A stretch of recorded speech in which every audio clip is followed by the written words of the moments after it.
ഒരു രാജ്യത്തിൻ്റെ പരമോന്നത പദവിയിലിരിക്കുന്ന പ്രധാനമന്ത്രിയെ പരസ്യമായി തെരുവിൽ തല്ലുമെന്ന് ഭീഷണിപ്പെടുത്തിയിരിക്കുന്നു. ആരാണ് ഇവർക്ക് ഈ ധൈര്യം കൊടുത്തത്? സ്വന്തം രാജ്യത്തെ സ്നേഹിക്കുന്ന കോടിക്കണക്കിന് മനുഷ്യരുടെ ചോര തിളയ്ക്കുന്ന ഒരു വാർത്തയാണിത്. കേട്ടാൽ ആരുടെയും രക്തം തിളച്ചു പോകുന്ന ആ വിവരങ്ങളിലേക്ക് നമ്മൾ നേരിട്ട് കടക്കുകയാണ്.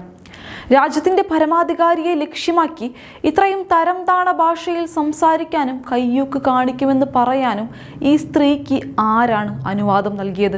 ജന്തർ മന്ദറിലെ ആക്രമണങ്ങളെ പിന്തുണച്ചുകൊണ്ട് ഐത്രൈവ് CEO മുഗ്ധ പ്രധാൻ സോഷ്യൽ മീഡിയയിലൂടെ അഴിച്ചുവിട്ട വിഷം വമിപ്പിക്കുന്ന വാക്കുകൾ കേവലം അഭിപ്രായ സ്വാതന്ത്ര്യമല്ല, മറിച്ച് രാജ്യത്തിന് നേരെ ഉയർന്നിരിക്കുന്ന നേരിട്ടുള്ള വെല്ലുവിളിയാണ്. രാജ്യത്തെ സ്നേഹിക്കുന്ന ഓരോ പൗരന്റെയും ഹൃദയത്തിൽ തീകോരിയിടുന്ന ഈ സംഭവത്തിന്റെ എല്ലാ വശങ്ങളും നമ്മൾ ഇന്ന് വിശദമായി പരിശോധിക്കുകയാണ്. പ്രധാനമന്ത്രി നരേന്ദ്രമോദിയെ കയ്യേറ്റം ചെയ്യുമെന്നും തെരുവിൽ കണ്ടാൽ തല്ലുമെന്നും പരസ്യമായി ആക്രോശിച്ച ഈ സ്ത്രീയുടെ അഹങ്കാരത്തിന് മുന്നിൽ രാജ്യം ഇന്ന് ഞെട്ടി നിൽക്കുകയാണ്.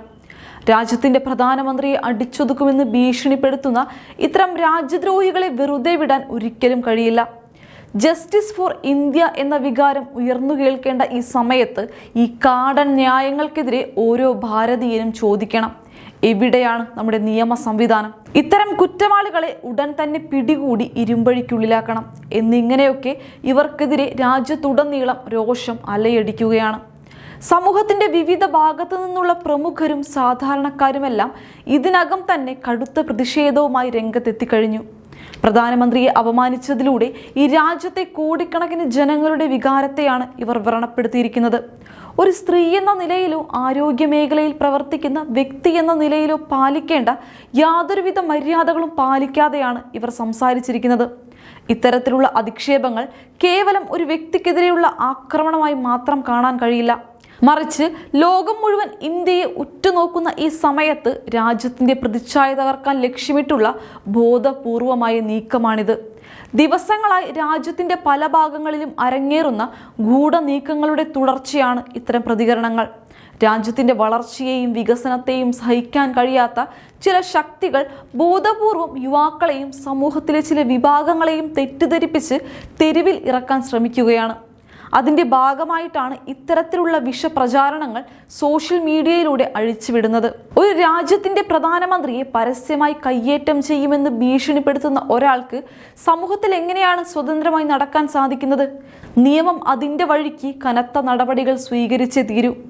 ജനങ്ങളുടെ ഈ രോഷം സർക്കാരും നിയമവ്യവസ്ഥയും ഗൗരവമായി കാണേണ്ടതുണ്ട്. സമൂഹത്തിൽ സമാധാനാന്തരീക്ഷം തകർക്കാൻ ശ്രമിക്കുന്ന ഇത്തരം ആളുകളെ വെച്ച് പൊറുപ്പിക്കാൻ കഴിയില്ല.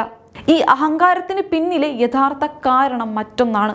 വിദേശ ഫണ്ടുകൾ സ്വീകരിക്കുന്നതുമായി ബന്ധപ്പെട്ട FCRA അഥവാ ഫോറിൻ കോൺട്രിബ്യൂഷൻ റെഗുലേഷൻ ആക്ട്, ഈ നിയമങ്ങൾ കർശനമാക്കിയതാണ് ഇവരെ ഇത്രമാത്രം പ്രകോപിപ്പിച്ചിരിക്കുന്നത്. എന്താണ് ഈ FCRA നിയമം എന്ന് വ്യക്തമായി മനസ്സിലാക്കേണ്ടതുണ്ട്. വിദേശ രാജ്യങ്ങളിൽ നിന്നും പുറത്തു നിന്നുമുള്ള സംഘടനകളിൽ നിന്നും വ്യക്തികളിൽ നിന്നും ഇന്ത്യയിലെ വ്യക്തികളും സംഘടനകളും സ്വീകരിക്കുന്ന സംഭാവനകളും ഫണ്ടുകളും നിയന്ത്രിക്കുന്നതിനും രാജ്യത്തിന്റെ സുരക്ഷയെയും പരമാധികാരത്തെയും ബാധിക്കാത്ത രീതിയിൽ അവ നിരീക്ഷിക്കുന്നതിനുമുള്ള കേന്ദ്ര സർക്കാരിന്റെ നിയമമാണ് FCRA. വിദേശ പണം വാങ്ങി രാജ്യത്ത് അരാജകത്വവും കലാപങ്ങളും ഉണ്ടാക്കുന്ന ശക്തികളുടെ ഉറവിടം വെട്ടിപ്പിടിക്കാൻ ഈ നിയമം കർശനമാക്കിയതോടെയാണ് പലരുടെയും വിദേശ ഫണ്ടുകൾ നിലച്ചു പോകുന്ന സ്ഥിതി ഉണ്ടായത്.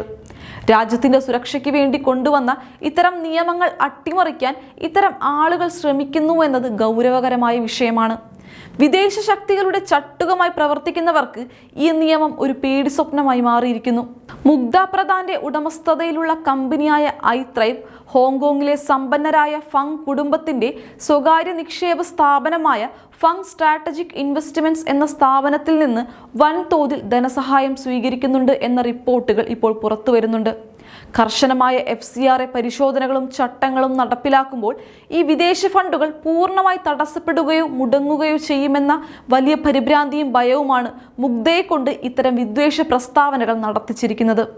സ്വന്തം രാജ്യത്തെ ജനങ്ങളുടെ ചോറ് തിന്നു വളർന്ന് വിദേശ യജമാനന്മാരുടെ താല്പര്യങ്ങൾക്കായി രാജ്യത്തിന്റെ പരമോന്നത പദവിയെ അപമാനിക്കുന്ന ഈ നടപടി ഒരു കാരണവശാലും പൊറുക്കാനാവില്ല.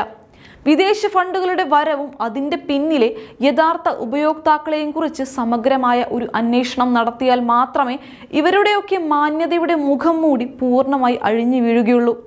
രാജ്യത്തിന്റെ സാമ്പത്തിക സുരക്ഷയെയും പരമാധികാരത്തെയും തകർക്കാൻ ലക്ഷ്യമിട്ടുള്ള ഇത്തരം വിദേശ ഗൂഢാലോചനകൾക്കെതിരെ ശക്തമായ അന്വേഷണം തന്നെ നടക്കേണ്ടതുണ്ട്.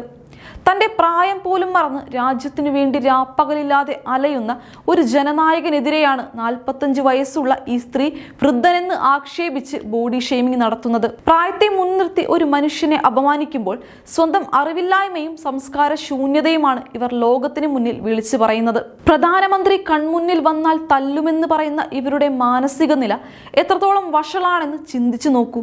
ഇതിനെതിരെ പ്രതികരിക്കേണ്ട സമൂഹം മൗനം പാലിക്കുന്നത് ഇത്തരം വിഷച്ചെടികൾക്ക് വളമാവുകയാണ് ചെയ്യുക.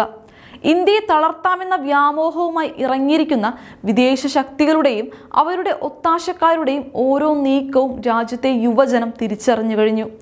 ആരോഗ്യം, പോഷകാഹാരം എന്നീ മേഖലകളിൽ പ്രവർത്തിക്കുന്ന ഒരു സ്ഥാപനത്തിന്റെ തലപ്പത്തിരിക്കുന്ന ഒരാൾ ഇത്രയും തരംതാണ രീതിയിൽ സംസാരിക്കുന്നത് സമൂഹത്തിന് നൽകുന്ന വളരെ അപകടകരമായ സന്ദേശമാണ്. സമൂഹത്തിൽ ആരോഗ്യകരമായ ഒരു അന്തരീക്ഷം സൃഷ്ടിക്കേണ്ട ഇവർ ഇത്തരം ആക്രമണോത്സുകമായ പ്രസ്താവനകൾ നടത്തുമ്പോൾ അത് നിയമത്തിന്റെ മുന്നിൽ ഗൗരവമായി കാണേണ്ട കുറ്റകൃത്യമായി മാറുന്നു. പ്രായമായവരെ ആക്ഷേപിക്കുന്നതും കയ്യാങ്കളിക്ക് ആഹ്വാനം ചെയ്യുന്നതും ഒരു CEO പദവിയിലിരിക്കുന്ന വ്യക്തിക്ക് ഒട്ടും ചേർന്നതല്ല. നരേന്ദ്രമോദിയുടെ ശരീരത്തിൽ ഒരു പോറൽ പോലും ഏൽപ്പിക്കാൻ ഈ നിസ്സാര വിദ്വേഷ പ്രചാരണങ്ങൾക്ക് സാധിക്കില്ല. കോടിക്കണക്കിന് ഇന്ത്യക്കാരുടെ സ്നേഹവും പിന്തുണയും അനുഗ്രഹവുമുള്ള ഒരു നേതാവിനെതിരെ വിരൽ ചൂണ്ടാൻ വരുന്നവരെ എങ്ങനെ കൈകാര്യം ചെയ്യണമെന്ന് ജനങ്ങൾ തീരുമാനിക്കും. തീർച്ച. ആരോഗ്യരംഗത്ത് പ്രവർത്തിക്കുന്നുവെന്ന് അവകാശപ്പെടുന്ന ഇവർ സമൂഹത്തിന്റെ മാനസികാരോഗ്യത്തെയാണ് യഥാർത്ഥത്തിൽ തകർത്തുകൊണ്ടിരിക്കുന്നത്. രാജ്യത്തിന്റെ അന്തസ്സിനെ ചോദ്യം ചെയ്യുന്ന ഈ കുറ്റവാളിയെ നിയമത്തിന്റെ മുന്നിൽ കൊണ്ടുവരുന്നതുവരെ ജനങ്ങളുടെ രോഷം അടങ്ങാൻ പോകുന്നില്ല. ഉടൻ തന്നെ ഇവരെ അറസ്റ്റ് ചെയ്യുക, രാജ്യദ്രോഹ കുറ്റത്തിന് മാതൃകാപരമായ ശിക്ഷ നൽകുക, അല്ലെങ്കിൽ രാജ്യത്തിന്റെ അമർഷം നേരിടാൻ ഇവർ തയ്യാറാവണം. രാജ്യത്തിന്റെ അഭിമാനത്തിന് കോട്ടം വരുത്തുന്ന ഒരു ശക്തിയോടും വിട്ടുവീഴ്ച ചെയ്യാൻ ഒരു കാരണവശാലും ഈ സമൂഹം ഒരുക്കമല്ല എന്നതിൻ്റെ ഏറ്റവും വലിയ തെളിവാണ് ഇപ്പോൾ ഉയർന്നു വന്നുകൊണ്ടിരിക്കുന്ന ജനകീയ പ്രതിഷേധങ്ങൾ. ഇത്തരം ശക്തികളെ സമൂഹത്തിൽ ഒറ്റപ്പെടുത്തേണ്ടത് ഓരോ രാജ്യസ്നേഹിയുടെയും കടമയാണ്. ഇനിയെങ്കിലും ഇത്തരം രാജ്യവിരുദ്ധ ശക്തികൾക്കെതിരെ ശക്തമായ നടപടികൾ ഉണ്ടാകുമെന്നും രാജ്യം മുഴുവൻ പ്രതീക്ഷയോടെ ഉറ്റുനോക്കുകയാണ്. ഈ രാജ്യത്തിന്റെ നിയമവും നീതിയും ഇത്തരം മാന്യതയുടെ വേഷം ധരിച്ച ദേശവിരുദ്ധർക്കെതിരെ ശക്തമായി നിലകൊള്ളുമെന്ന് നമുക്ക് ഉറച്ചു വിശ്വസിക്കാം. ഇത്തരം ശക്തികളെ നിയമത്തിന് മുന്നിൽ കൊണ്ടുവന്ന് മാതൃകാപരമായ ശിക്ഷ നൽകിയാൽ മാത്രമേ സമൂഹത്തിന് അതൊരു ശക്തമായ സന്ദേശമായി മാറുകയുള്ളൂ. രാജ്യത്തിന്റെ അഖണ്ഡതയ്ക്കും സമാധാനത്തിനും ഭംഗം വരുത്താൻ ശ്രമിക്കുന്ന ആരെയും വെറുതെ വിടാൻ ഈ സമൂഹം തയ്യാറല്ല. സത്യവും ധർമ്മവും എപ്പോഴും വിജയിക്കുമെന്നും രാജ്യത്തെ സ്നേഹിക്കുന്ന കോടിക്കണക്കിന് ജനങ്ങളുടെ കൂട്ടായ പ്രതിരോധത്തിന് മുന്നിൽ ഇത്തരം വിദ്വേഷ പ്രചാരണങ്ങൾ പരാജയപ്പെടുമെന്നും നമുക്ക് തീർച്ചയായിട്ടും വിശ്വസിക്കാം. ഈ രാജ്യത്തിന്റെ അഭിമാനവും ഐക്യവും കാത്തു സൂക്ഷിക്കാൻ ഓരോ പൗരനും പ്രതിജ്ഞാബദ്ധരാണ്. ഇത്തരം നീചമായ പ്രവൃത്തികൾക്കെതിരെ ശക്തമായ പോരാട്ടം തുടരുക തന്നെ ചെയ്യും. അപ്പോൾ ഈ നികൃഷ്ടതയെക്കുറിച്ച് നിങ്ങൾ എന്താണ് വിചാരിക്കുന്നതെന്ന് വളരെ ഓപ്പണായി കമന്റ് ചെയ്യുക.